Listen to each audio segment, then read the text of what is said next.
बहुत सारा पैसा छाप देते हैं, पैसा ही पैसा हो जाएगा। यहीं से हिटलर आता है और बोलता है कि मैं सब कुछ सही कर दूंगा। जय हिंद। देखिए आज की वीडियो में हम लोग समझेंगे Nazism and the rise of Hitler. आप कहीं ना कहीं सुने होंगे कि हिटलर एक बहुत ही तानाशाह था, बहुत ही बदमाश था, हिटलर ऐसे किया था, हिटलर वहां के लोगों को बहुत मारा था, ये किया था, वो किया था। तो आज की वीडियो में हम लोग उसी की कहानी समझेंगे कि हिटलर कैसा था, जर्मनी के अंदर उसने कितना अत्याचार किया था, वहां के लोगों को कितना परेशान किया था, उसी के बारे में समझेंगे। यहां पर आप लोगों को दिख रहा होगा हमने लिखा है हेलमट। हेलमट नाम का एक लड़का होता है। थोड़ा सा कहानी बैकग्राउंड से समझने की कोशिश करते हैं। देखिए एक बेड होता है, इस बेड पर एक लड़का सोया रहा था जिसका नाम है हेलमट, ठीक है। अब ये हेलमट क्या करता है, दूर अपने मम्मी पापा की बातों को सुनता है। गेट के पास इसके मम्मी पापा खड़े रहते हैं और ये आपस में बातें करते हैं, क्या हमको भी जर्मनी के लोगों की तरह सुसाइड कर लेना चाहिए। तो ये सारी बातें सुनता है और अगले ही दिन क्या होता है, ये तीनों जाते हैं फैमिली एक ट्रिप पर घूमने जाते हैं और अगले ही दिन उसके घूम कर आते हैं। उसके बाद क्या करते हैं, इसके मम्मी पापा दोनों क्या करते हैं, सुसाइड कर लेते हैं। अब यहां से हेलमट बहुत ही परेशान हो जाता है, ये क्या बात हो गया। आइए समझते हैं कि ये हेलमट कौन है, क्यों यहाँ के लोगों में डर था सुसाइड करने का। इसके पीछे आते हैं, इसका कहानी पूरा का पूरा है 1914। आज है 2026, तो हम लोग सोचिए कि किस साल में जा रहे हैं, 1914 में। आइए शुरू करते हैं। देखिए कहानी जो शुरू होती है वो होती है Nazism and the rise of Hitler. ये हमारा चैप्टर है क्लास 9th का, क्लास 9th का एक चैप्टर है हिस्ट्री का, जिसको हम लोग कहते हैं Nazism and the rise of Hitler. अब देखो क्या होता है कि world war 1 was fought between two powers 1914। 1914 में वर्ल्ड वॉर 1 स्टार्ट हो जाता है। वर्ल्ड वॉर 1 का मतलब हुआ कि वर्ल्ड लेवल पर युद्ध हो रहा है, वॉर हो रहा है, अलग अलग देश आ रहे हैं, एक देश में मिल जा रहे हैं, अलग अलग देश आ रहे हैं, एक देश में मिल जा रहे हैं। अब जैसे देखो मान लो एक देश दूसरे देश से लड़ेगा तो उसको हम लोग वॉर बोलेंगे। अगर एक देश, दो देश, तीन देश आपस में मिल जाएंगे, तीन चार देश अगर एक साथ हो जाएंगे और उधर से भी तीन चार देश हो जाएंगे तो उसको हम लोग बोलते हैं वर्ल्ड वॉर। तो जब बहुत सारे देश मिल जाते हैं तो उनको हम लोग एक पावर बोलते हैं जिसको बोला गया एलाइड पावर, और बहुत सारे जब देश मिलेंगे इसको बोला गया सेंट्रल पावर। तो कौन कौन सी दो पावर बनी वर्ल्ड वॉर 1 में, दो पावर, एलाइड पावर और सेंट्रल पावर। अब देखो कि एलाइड पावर में कौन कौन से, इंग्लैंड, फ्रेंच और रशिया। तो एलाइड पावर में ये तीन कंट्री हो गए और सेंट्रल पावर में ये तीन कंट्री एक साथ मिल गए, जर्मनी, ऑस्ट्रो हंगेरियन और ऑटोमन टर्की। अब ये सोचे कि अब हम दोनों आपस में लड़ेंगे, वॉर स्टार्ट हो गया। अब जब वॉर स्टार्ट हुआ, अच्छा खासा वॉर चल रहा था, ये जो है जर्मनी जीत भी रहा था, ये जो सेंट्रल पावर है ये जीत रहा था। लेकिन एंट्री होता है किसका, एंट्री हो जाता है 1918 में यूएसए, अमेरिका का। जैसे ही अमेरिका एंट्री करता है किस पावर में, एलाइड पावर में, एलाइड पावर क्या करती है, जीत जाती है। आप लोग खुद पता होगा कि अमेरिका क्या है, अभी भी पावरफुल है। तो होता ये है यहां से कि जब ये जीत जाती है तो जर्मनी सबसे ज्यादा अफेक्ट करता है कौन सा कंट्री, जर्मनी। जब जर्मनी का जो एम्परर था वो क्या करता है, अपने पोस्ट को ही क्या करता है, एब्डिकेटेड कर देता है, अपने पद को ही छोड़ देता है। तो कंट्री जो है वो, the country will not run without a government. Country, कोई भी कंट्री बिना गवर्नमेंट के चल ही नहीं सकती है। तो यहां से क्या क्या समझ में आया, हम लोग वर्ल्ड वॉर 1 पढ़ रहे थे। वर्ल्ड वॉर 1 में दो पावर बनी, एक को एलाइड पावर कहा गया और एक को सेंट्रल पावर कहा गया। उसके बाद एलाइड पावर में ये सारे कंट्री थी और सेंट्रल पावर में ये सारे कंट्री थी। जब अमेरिका का एंट्री होता है तो ये पावर क्या करती है, जीत जाती है। उसके बाद क्या होता है, जर्मनी का जो राजा था वो अपना पोस्ट क्या करता है, खाली कर देता है, चला जाता है, भाग जाता है। तो कोई भी कंट्री बिना गवर्नमेंट के चल नहीं सकती है। अब हम लोग आगे समझते हैं फिर क्या हुआ। अब देखो अब क्या होता है कि जर्मनी में एक जगह है जिसका नाम है, वेमर। क्या नाम है, वेमर। जैसे मान लीजिए आप बिहार में है तो बिहार में एक जगह जिसका नाम है पटना, दिल्ली में तो करोल बाग हो गया, मुखर्जी नगर हो गया, वैसे जर्मनी में एक जगह जिसका नाम है वेमर। अब वीमर में क्या होता है, Weimar Republic national assembly. Weimar में एक नेशनल असेंबली बनता है, एक नेशनल असेंबली बनाया जाता है, एक रूम में लोगों को बैठाया जाता है। फिर क्या होता है, Germany government 1992-1933 national assembly created federal structure and democratic constitution of Germany, people of Germany elected deputies members of German parliament. अब इसमें क्या होता है, इलेक्शन वगैरह होता है, यहाँ पर लोग चुने जाते हैं। कुछ लोग चुनते हैं कि हाँ अब से जो कंट्री है वो ये लोग रन करेंगे। इसके बाद क्या होता है, यहां से तो मान लो नेशनल असेंबली बन गया। अब होता क्या है कि Weimar Republic treaty of Versailles, एक वर्साइल होता है, आप लोग बुक वगैरह में एनसीईआरटी में पढ़ेंगे, ट्रीटी ऑफ वर्साइल। अब ये ट्रीटी ऑफ वर्साइल था क्या, आप लोग को याद होगा कि जर्मनी लड़ रहा था, किससे लड़ रहा था, एलाइड पावर से। देखिए यहां पर कनेक्ट करते चलिए, ये रहा जर्मनी, किससे लड़ रहा है, जर्मनी एलाइड पावर से लड़ रहा है। तो अब एलाइड पावर तो जीत गया, अब एलाइड पावर क्या करेगा, जर्मनी के लोगों पर क्या करेगा, थोपेगा, कुछ ट्रीटी करेगा। ट्रीटी का मतलब कंपनसेशन लेगा कि तुम हमारे साथ लड़े थे ना, इतना हमारा क्या हुआ है, लॉस हुआ है। तो जर्मनी इंपोज क्या करेगा, एलाइड पावर पे क्या करेगा, अलग अलग चीजें लेगा। अब यहां से क्या होगा, यहां से क्या होगा, क्या पड़ा, ट्रीटी ऑफ वर्साइल्स क्या था। तो ट्रीटी ऑफ वर्साइल्स में सबसे पहला point, Germany lost 13% of its territory. Germany जब ये वॉर हार गया तो जर्मनी क्या किया, लॉस्ट कर गया 13% ऑफ इट्स टेरिटरी, अपना 13% टेरिटरी क्या किया, हार गया। उसके बाद Germany lost 75% of its iron, iron इसका ले लिया गया जर्मनी से। उसके बाद जर्मनी लॉस्ट 26% ऑफ इट्स कोल। देख रहे हो जर्मनी क्या क्या हार गया उस वॉर से। उसके बाद और कुछ हारा था, और देखो एलाइड पावर डीमिलिटराइज जर्मनी, यानी कि जर्मनी में अब कोई भी पावर नहीं रहेगी, कोई भी मिलिट्री वगैरह नहीं रहेगी। The war guilt clause Germany force to pay compensation of 6 billion euro. अब क्या होता है यहां से कि अब जर्मनी तो हार गया, अब जो जीता है कंट्री वो जर्मनी पर कंपनसेशन डाल दिए कि तुम हमको क्या करो, 6 बिलियन दो, 6 बिलियन, जब तक नहीं दोगे तब तक तुम्हारा आगे नहीं हम चलने देंगे। तो 6 बिलियन कंपनसेशन लगा। The allied army also occupied the resource rich रेनलैंड for much of the 1920s। अब एलाइड पावर क्या किया था, ऑक्युपाई कर लिया जर्मनी का एक प्लेस है जिसको हम लोग बोलते हैं रिच रेनलैंड, उसको क्या किया, ऑक्युपाई कर लिया, कौन, जर्मनी, सॉरी एलाइड आर्मी।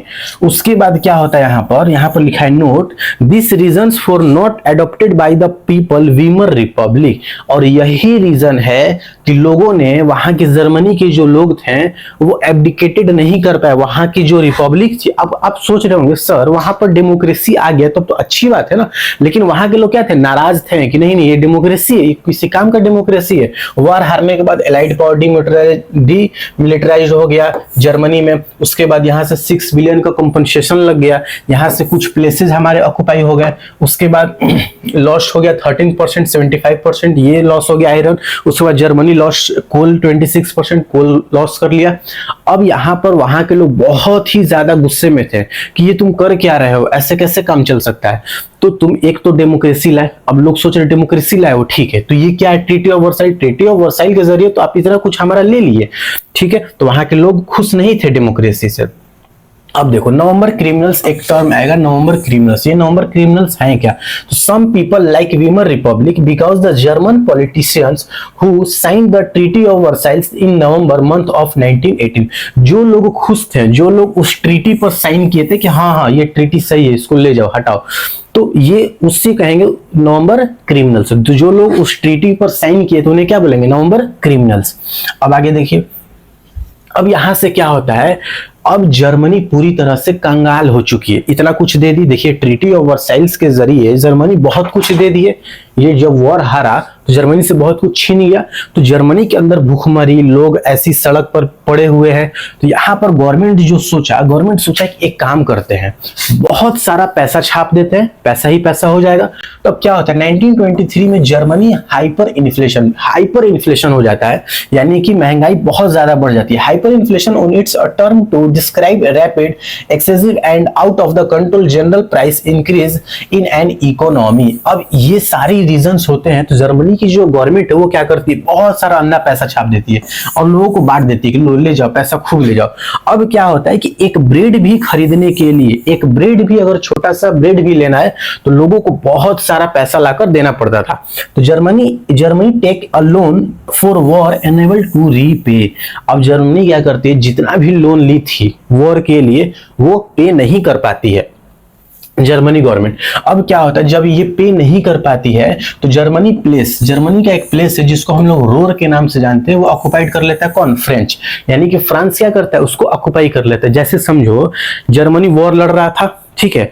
अब जर्मनी जब वॉर लड़ रहा है तो फ्रांस से लिया था पैसा, बोला कि भाई तुम हमको पैसा दे दो और जो भी पैसा होगा हम जब वॉर जीत जाएंगे तो उनको वापस कर देंगे। अब बहुत दिन हो भी गया था तो फ्रांस देखा कि तुम पैसा कब दोगे, बोला कि तो पैसा है नहीं, तो एक काम करते हैं हम तुम्हारी जगह रूर को क्या करते हैं, ऑक्युपाई कर लेते। उस पर वो क्या कर लिया, कब्जा कर लिया।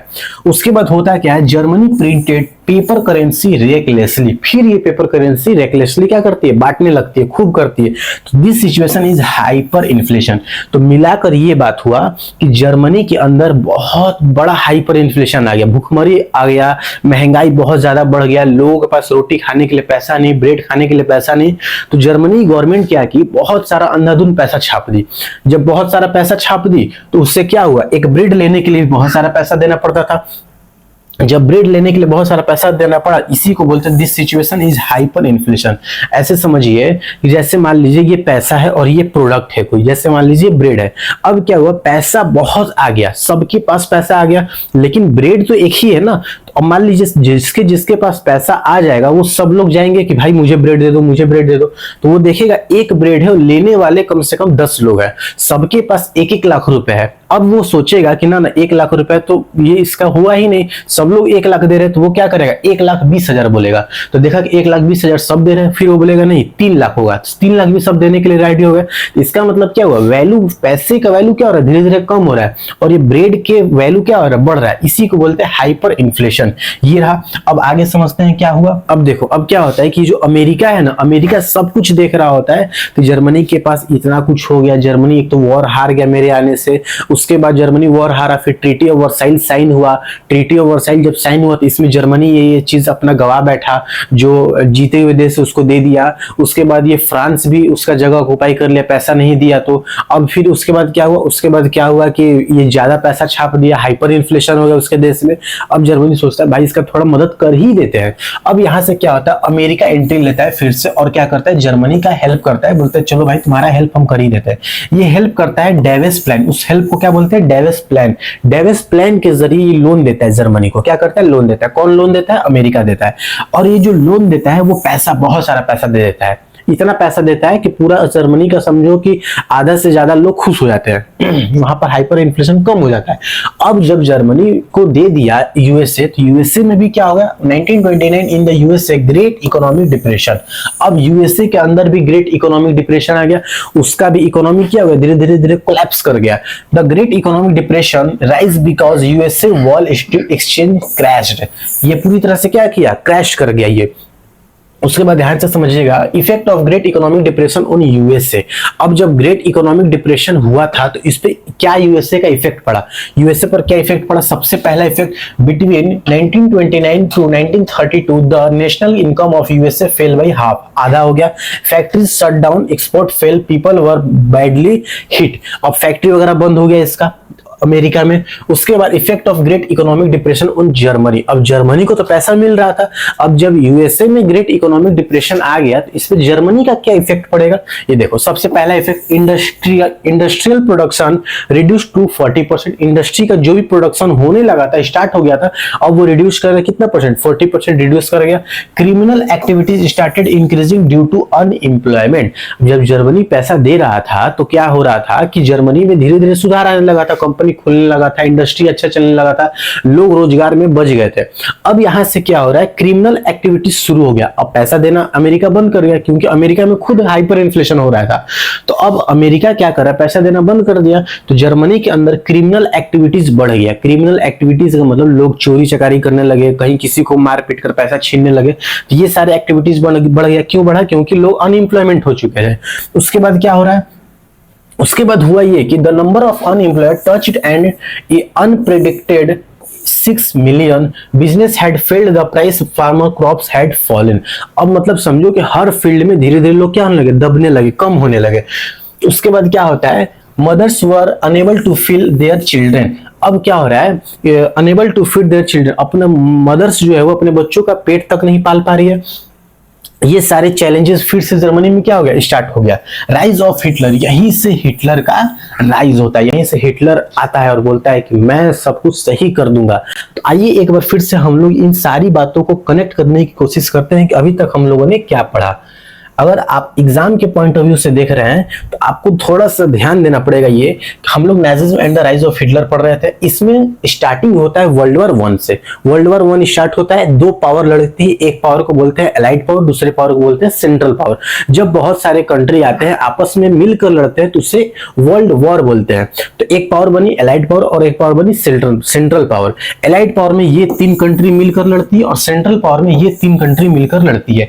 अच्छा खासा कंट्री जीत भी रहती है, सेंट्रल पावर जीत रही थी, लास्ट जाते जाते जीत भी जाती, लेकिन एंट्री हो जाता है किसका, एलाइड पावर में यूएसए एंट्री करता है और ये पावर क्या होती है, ये पावर पूरी तरह से जीत जाती है। फिर क्या होता है कि जब पावर जीत गई, जब जर्मनी हार गया तो वहां का जो राजा था जर्मनी का वो भागकर पहाड़ में जाकर छिप गया। अब जब भाग गया तो जर्मनी बिना गवर्नमेंट को तो चलेगी नहीं, तो होता क्या है कि जर्मनी में एक जगह है जिसको हम लोग बोलते हैं वीमर में नेशनल असेंबली बनाया जाता है। वहां पर एक असेंबली बनाया जाता है, वहां से कहा जाता है कि अब डेमोक्रेसी से काम चलेगा। अब वहां पर क्या होता है कि वीमर में जो जगह था जहां पर नेशनल असेंबली बना, वहां पर एक ट्रीटी ऑफ वर्साइल साइन होता है। अब भाई सोचो ये ट्रीटी ऑफ वर्साइल है क्या, आखिर 2 बार सर बोल दिए क्या है ये ट्रीटी ऑफ वर्साइल। देखो सिंपल चीज समझो, मान लो 2 लोग लड़े, ठीक। अब जब 2 लोग लड़े, एक जो जीत गया और एक जो हार गया, जो हारा है वो कहेगा, जो जीता है वो कहेगा कि तुम हमसे हारे हो, तुम हमसे लड़े हो, मेरा ये नुकसान हुआ है, तुम हमको भरपाई कर दो। तो वो पूछेगा अच्छा क्या क्या नुकसान हुआ बताओ, तो वो शर्त के लिए क्या करेगा, एक ट्रीटी करेगा कि एक फाइल बनाएगा, उसमें लिखेगा और बोलेगा चलो इस पर साइन करो कि तुम ये चीज दोगे, ताकि बाद में मुकर न जाओ। उसी को कहा गया ट्रीटी ऑफ वर्साइल्स। इसमें क्या हुआ कि जर्मनी पर इंपोज किया गया ट्रीटी ऑफ वर्साइल और कहा गया कि तुम ये चीज हमको दोगे। तो सबसे पहले क्या कहा गया, Germany lost 13% of its territory, Germany दे दिया 13% अपना टेरिटरी। उसके बाद जर्मनी लॉस्ट 25% आयरन, 26% कोल दे दिया। उसके बाद तुमको डीमिलिटराइज्ड हो गया, फिर उसके बाद 6 बिलियन का कंपनसेशन देना पड़ा उसको। फिर ये सारी चीजें, फिर note this reason for not adopted by the people Weimar Republic. अब तुम सोच रहे होगे कि सर डेमोक्रेसी वहां पर आ गया तो वहां के लोगों को खुश हो जाना चाहिए, अब सब कुछ सही चलेगा, लेकिन वहां के लोग खुश नहीं थे। वो सोच रहे थे कि तुम इतना कुछ मेरा कंट्री का दे दिए और तुम देने के बाद ये साइन किए कि अब नेशनल असेंबली से देश चलेगा, तो हम लोग खुश नहीं है। तो जर्मनी के लोग वहां के खुश नहीं थे। जो लोग खुश थे, कुछ लोग 10% खुश थे, उन्हें कहा गया नवंबर क्रिमिनल्स। इन्होंने क्या किया, उस ट्रीटी ऑफ वर्साइल पर साइन किया, उन्हें ही कहते हैं नवंबर क्रिमिनल्स। डायरेक्ट क्वेश्चन आता है हु इज नवंबर क्रिमिनल्स, तो आप लोग वो लिख सकते हैं। फिर क्या होता है, जर्मनी देखता है कि हम बहुत परेशान हो चुके हैं, अब क्या करें, लोग बहुत गुस्से में है। तो जर्मनी के गवर्नमेंट सोचती है कि एक काम करते हैं, बहुत सारा पैसा छाप देते हैं और सबको बांट देते हैं, यहां से क्या होगा, गरीबी पूरी तरह से दूर हो जाएगी। जर्मनी के सरकार ने ऐसा किया भी। जब जर्मनी गवर्नमेंट ऐसा करती है तो क्या होता है कि अचानक फूड का जो है प्राइस बढ़ जाता है और पैसों का प्राइस क्या होता है, कम हो जाता है। समझिए ऐसे कि जैसे मान लीजिए बहुत सारा पैसा आ गया, हर लोगों के पास पैसा आ गया और प्रोडक्ट कम है, गुड्स कम है, मतलब जो गुड्स है, जो सामान है वो क्या है, कम है। मान लो ब्रेड एक ही ब्रेड है और लेने वाले लोग बहुत सारे हैं, तो ब्रेड का दाम क्या होगा, अचानक बढ़ जाएगा, क्योंकि लेने वाले बहुत सारे हैं। मान लो सब 1 लाख में मांग रहे हैं, तो ब्रेड भाई सबको 1 लाख में एक ही ब्रेड है, तो जो ब्रेड दे रहा है वो कहेगा 1 लाख नहीं 10 लाख, तो बोलेगा 10 लाख, तो जिसके पास 10 लाख रहेगा वो लेगा। यहां से क्या होगा, महंगाई और बढ़ गया। तो जब यहां से महंगाई बढ़ जाता है, लोग बहुत परेशान हो जाते हैं। फिर जर्मनी का एक जगह रहता है जिसे फ्रांस क्या करता है, ऑक्युपाई कर लेता है। अगर वो पैसा नहीं दिया तो ऑक्युपाई कर लिया था। यही होता है हाइपर इन्फ्लेशन। तब जर्मनी का हेल्प करता है अमेरिका डाइवेस्ट प्लान के थ्रू, लेकिन अमेरिका हेल्प करता है। फिर अमेरिका के पास भी ग्रेट इकोनॉमिक डिप्रेशन आ जाता है, अमेरिका बहुत परेशान हो जाता है, ये भी हेल्प करना बंद कर देता है। जब अमेरिका हेल्प करना बंद कर देता है तो होता यह है कि जर्मनी पे क्या इसका इफेक्ट पड़ता है, तो जर्मनी रिड्यूस कर जाता है, उसका प्रोडक्शन रिड्यूस कर जाता है 40%, क्रिमिनल एक्टिविटीज बहुत ज्यादा बढ़ जाती है। उसके बाद ये सारे रीजंस थे, इतना ये हो जाता है। फिर यहाँ पर बिजनेस इनका ठप पड़ जाता है लोगों का। फिर उसके बाद माँ जो थी वो अपने बच्चों को खाना पीना नहीं खिला पा रही थी। उसके बाद यहाँ से एंट्री होता है राइज ऑफ हिटलर। इसके बारे में अब हम लोग पढ़ते हैं। आई होप आप लोग को यहाँ तक तो अच्छे से समझ में आ गया होगा। अब देखिए राइज ऑफ हिटलर होता क्या है।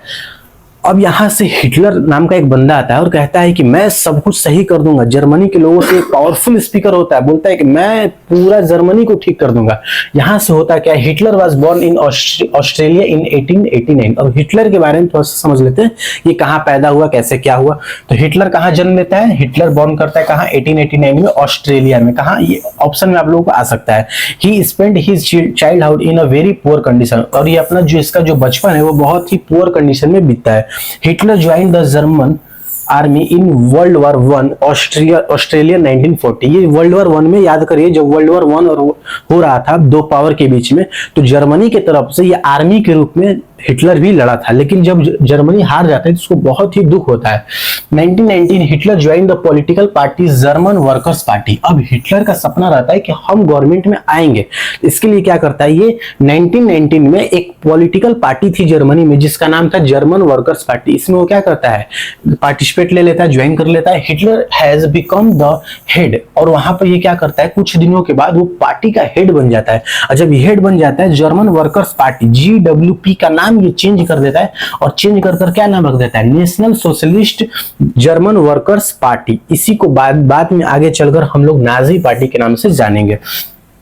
यहां से आप लोग देख सकते हैं हिटलर क्या क्या चेंजेस कर रहा है। फिर rise of Nazi party in German politics. अब यहां से ये राइज कर जाता है, यानी कि उठता है। 1928 में क्या होता है, election in German parliament. German parliament में इलेक्शन होता है, नाजी पार्टी यानी कि जो GWP था जिसको चेंज कर हिटलर ने क्या कर दिया, नाजी पार्टी कर दिया, उसको सिर्फ और सिर्फ 2.6% वोट मिलता है, और ये पूरी तरह से क्या हो जाता है, हिटलर साइड हो जाता है। फिर 1929 में फिर आता है ग्रेट इकोनॉमिक डिप्रेशन। फिर कुछ चीज सही चलता है, फिर आ जाता है क्या, ग्रेट इकोनॉमिक डिप्रेशन।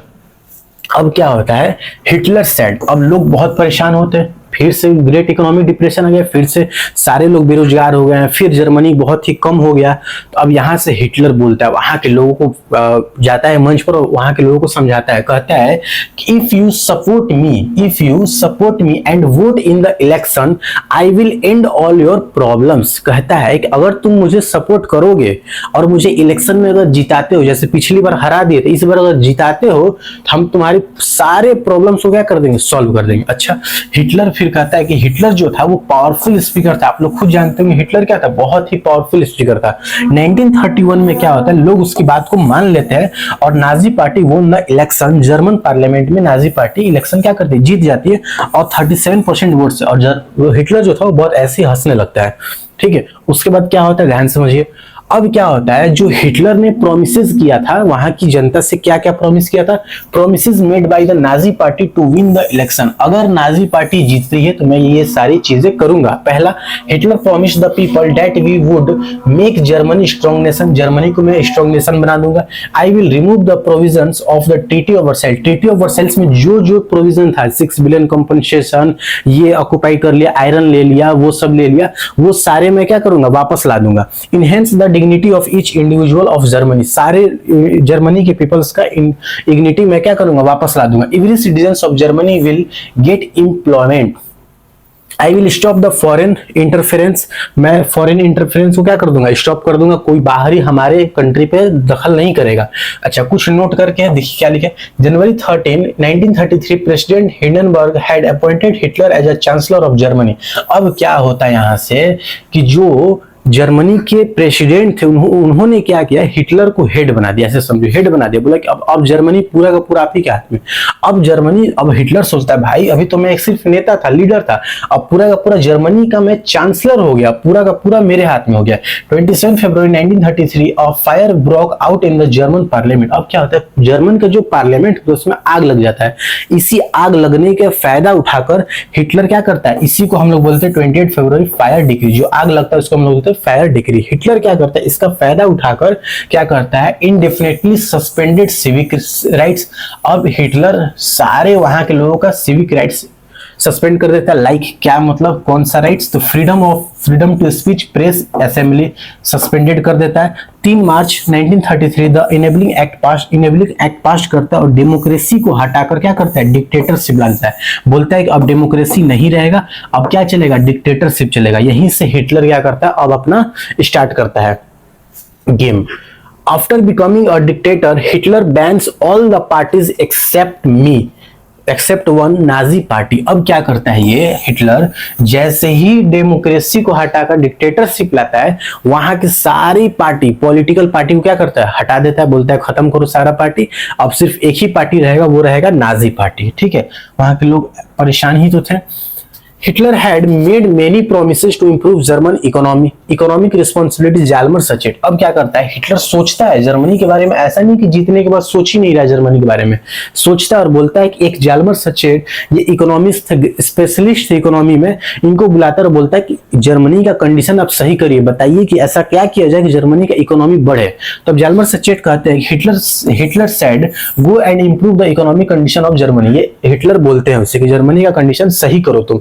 अब जालमर सचेट क्या करता है, जालमर सचेट फोकस करता है फुल प्रोडक्शन। अब ये बोलता है कि अगर प्रोडक्शन बढ़ेगा, जब प्रोडक्शन बढ़ेगा तो वर्कर्स चाहिए, प्रोडक्शन कोई भी प्रोडक्ट बनाने के लिए, मान लीजिए ये ब्रेड है, अब इस ब्रेड को अगर बनाना है तो वर्कर्स चाहिए। जब वर्कर्स आ जाएंगे तो क्या इनको एम्प्लॉयमेंट मिल जाएगा, क्या ये अनएम्प्लॉयमेंट रहेंगे, नहीं, क्योंकि बनाने के लिए एक आदमी चाहिए और आदमी को क्या मिल गया, रोजगार मिल गया।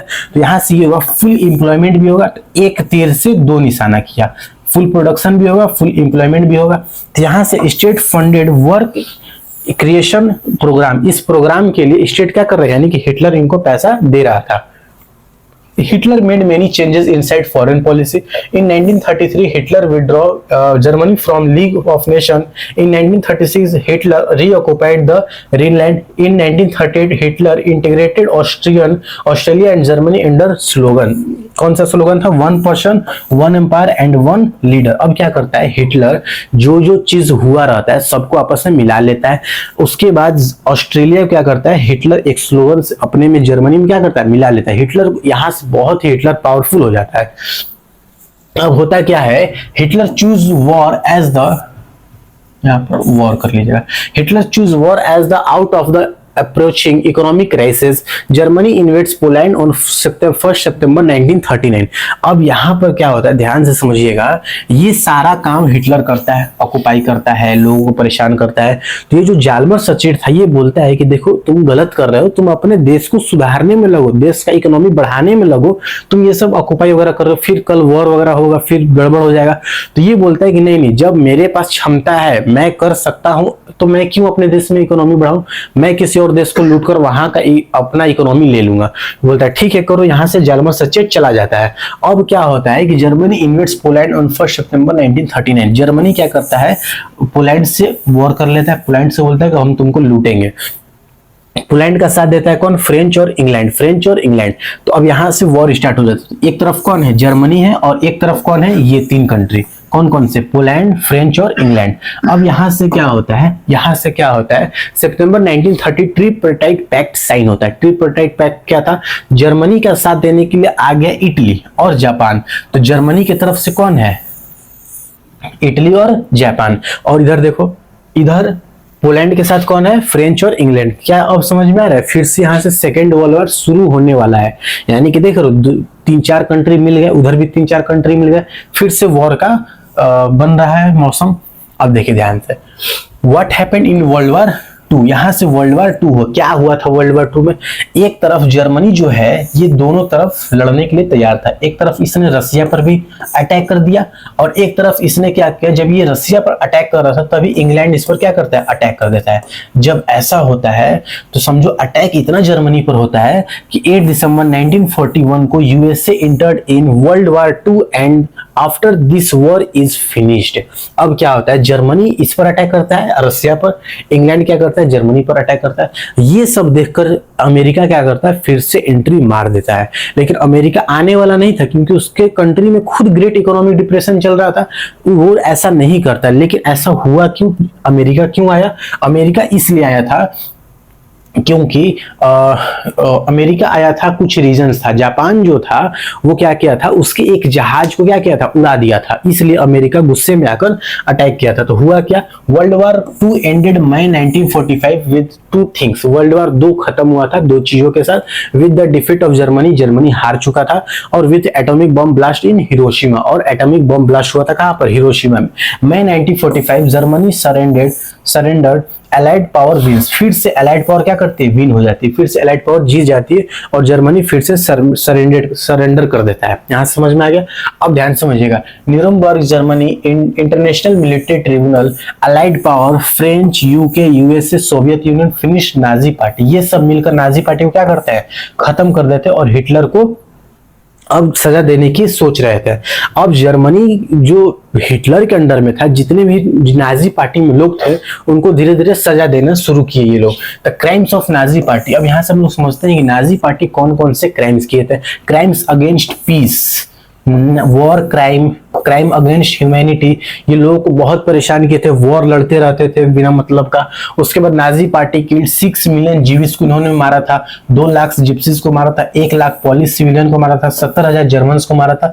नाजी जो था ये बहुत ही, समझो कि नाजी पार्टी के जो लोग थे, हिटलर, ये बहुत ही बदमाश था। नाजी आइडियोलॉजी, नाजी का आइडियोलॉजी कैसा था, नाजी क्या मानता था कि देखो, according to their ideology there was no equality between people but only a racial hierarchy, top priority superiorness, blonde hair और ब्लू आईज। ये कहता था कि जिसका ब्लॉन्ड हेयर है और ब्लू आई है, आई कैसा है, ब्लू है, वो है नॉर्डिक आर्यंस, ये सबसे अच्छे हैं। ये क्या है, सबसे अच्छे हैं, सबसे अच्छे। लेकिन लोअर प्रायोरिटी वीक पीपल, जिसको जीविस कहते हैं, और जिसका ये दोनों नहीं है, यानी कि जिसका ब्लॉन्ड हेयर नहीं है और ब्लू आई नहीं है, वो क्या है, उनको हम लोग जीविस बोलेंगे और ये अच्छे नहीं है, वीक पीपल्स है। तो जर्मनी का ये था सोच। उसके बाद क्या होता है, यूथ ऑर्गेनाइजेशन। जर्मनी, ये जो हिटलर था ये एक ऑर्गेनाइजेशन भी चलाता था, यूथ ऑर्गेनाइजेशन। ये बच्चों को ज्यादा टारगेट करता था क्योंकि ये जानता था कि आने वाला समय में ये बच्चे ही हैं जो क्या है, आगे इसका फ्यूचर बना सकते हैं। जैसे 10 से 14 साल के बच्चों को जंग world ideological training, physical training में रखता था, यानी कि उनको समझाया जाता था देखो हिटलर ही सब कुछ है, हिटलर ही के लिए तुमको रहना है, हिटलर के लिए लॉयल रहना है। जब ये 14 साल हो जाता था इनका, Nazi youth organization 1929 Hitler youth, इसको हम लोग हिटलर यूथ के नाम से भी जानते हैं। तो उसको क्या करता है, नाजी यूथ ऑर्गेनाइजेशन में डाल दिया जाता था। उसके बाद जब ये 18 साल के बच्चे हो जाते थे तो लेबर सर्विस यानी कि फौज वगैरह में उसको डाल दिया जाता था, कहीं प्रोटेस्ट करना वहां भेज दिया जाता था। तो ये था इसका यूथ ऑर्गेनाइजेशन। उसके बाद होता क्या, इन 1933 Hitler said in my state the mother the most important citizen. अब हिटलर जो था ये मानता है कि कंट्री जर्मनी की जो फीमेल्स है, जो मदर्स है, बहुत ही इंपॉर्टेंट सिटीजन है, लेकिन उसमें भेदभाव है। Mothers Jewish children birth punished, अगर मदर जो है अगर वो ब्लू आई वाले बच्चों को जन्म नहीं देती है तो उस माँ को क्या करता था, ये पनिश करता था, उसको सजा देता था। लेकिन जो माँ आर्यंस बच्चे देती थी, जैसे चिल्ड्रेन बर्थ रिवॉर्ड, उसको क्या करता था, रिवॉर्ड देता था। जैसे क्या रिवॉर्ड था भाई, तो देखो, awards on the basis of how many children the mother give birth, अगर 4 बच्चों को वो जन्म देती है तो उसको ब्रॉन्ज क्रॉस देता था, अगर वो 6 बच्चों को जन्म देती है तो उसको सिल्वर क्रॉस देता था, अगर वो 8 या 8 से ज्यादा बच्चों को जन्म देती थी तो उसे गोल्ड क्रॉस देता था। ये हिटलर, कौन से बच्चे, जिसका ब्लू आई है और ब्राउन हेयर है। यहां से खत्म हो जाता है पूरा का पूरा Nazism and the rise of Hitler. I hope आप लोगों को समझ में आ गया होगा। हम लोग देखो एक बार रिकैप लेते हैं, क्या हम लोग पढ़ रहे थे। हम लोग पढ़ रहे थे कि ये एक हिटलर का कहानी था। हिटलर कौन था, तो हिटलर जर्मनी में एक बहुत ही बड़ा तानाशाह था। हिटलर के बारे में हम लोग समझे कि फर्स्ट वर्ल्ड वॉर होता है, जर्मनी हार जाता है। जब जर्मनी हार जाता है तो जर्मनी के अंदर बहुत सारे लोग परेशान हो जाते हैं। जर्मनी का बहुत सारा कोल चला जाता है, आयरन चला जाता है, ट्रीटी ऑफ वर्साइल जो होता है उसमें बहुत सारा जर्मनी का पैसा भी चला जाता है। इससे क्या होता है, जर्मनी में लोग परेशान हो जाते हैं तो वहां की गवर्नमेंट क्या करती है, बहुत सारा अंधा पैसा छापने लगती है। जब बहुत ज्यादा पैसा छाप देती है तो एक ब्रेड लेने के लिए लोगों को बहुत ज्यादा पैसा देना पड़ता था। इसकी वजह से क्या हुआ कि बहुत सारा परेशानी हो गया था। तो यहाँ से यूएसए, अमेरिका जो है वो जर्मनी का हेल्प करता है, लेकिन फिर जर्मनी में भी क्या होता है, हाइपर इन्फ्लेशन आ जाता है, जर्मनी का भी हालत खराब हो जाता है। तो अब जर्मनी यूएसए का भी हालत खराब हो जाता है, तो यूएसए क्या करता है, जर्मनी को हेल्प करना बंद कर देता है। जब जर्मनी का हेल्प करना वो बंद कर देगा तो फिर अब जर्मनी के अंदर फिर से लोग परेशान हो जाएंगे, फिर से हाइपर इन्फ्लेशन आ जाएगा। तो यहाँ से फिर एंट्री होता है इसका नाजी पार्टी का, यानी कि हिटलर का एंट्री होता है। हिटलर आता है, हिटलर अपना आइडियोलॉजी चलाता है, कहता है कि नहीं नहीं अब ऐसा नहीं होगा, हमको तुम वोट में जिता दो, हम तुम्हारे लिए बहुत कुछ करेंगे। अब यहाँ से क्या होता है कि हिटलर जो था वो धीरे धीरे डेमोक्रेसी को हटाकर डिक्टेटरशिप कर लेता है। जब डिक्टेटरशिप करता है तो वहां पर अपना अपना आइडियोलॉजी चलाता है, गैस चेम्बर में लोगों को भर देता है। गैस चेम्बर आप लोग को बताया नहीं क्या था, यहाँ पर वो सजा कैसे देता था, जो जीवित होते थे उनको एक रूम में बंद कर देता था, यहाँ पर उनको सुला देता था और यहाँ पर एसी टाइप का कुछ रहता था, और क्या करता था वो एसी से गैस निकाल देता था यहाँ से, इसी को बोलते हैं गैस चेम्बर, और इसी में लोग मर जाते हैं। आज भी आप गूगल पे सर्च करिएगा गैस चेम्बर, तो बाहर में बहुत सारे जूते आपको दिखेंगे, इस रूम के बाहर में बहुत सारे जूते दिखेंगे। तो इसका ये आइडियोलॉजी था, ये मानता था कि जिसका ब्राउन हेयर नहीं है, ब्लू आई नहीं है, वो जीवित है, वो वीक पीपल है, वो हमारे देश के लिए सही नहीं, उनको हटाओ। स्लोगन चलवाया, पोस्टर चिपकवा दिया, वहां के लोग भी हेट करने लगे थे जर्मनी के। तो आर्यंस और नॉर्डिक आर्यंस ये मानता था ये सारी चीजें। आई होप आप लोगों को ये समझ में आ गया होगा। इससे रिलेटेड बहुत सारे क्वेश्चंस आते हैं, आप लोग इसको पढ़िए, नोट्स बनाइए अच्छे से, और हम लोग अब अगली वीडियो में मिलेंगे।